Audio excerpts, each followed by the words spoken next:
Okay, so we have everything done now.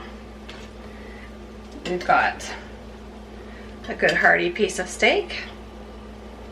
I'm going to put a mushroom there.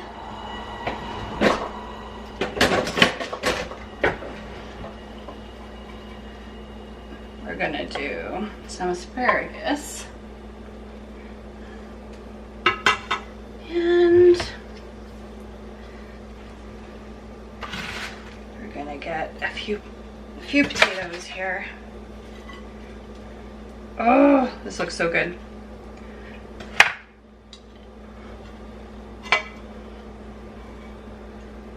One more asparagus. There we go. Look at that. Nice, simple, easy dinner. Doesn't take very much to make. Alright, so I hope everybody enjoyed. Don't forget to hit that like, share, and subscribe button, and we're back soon.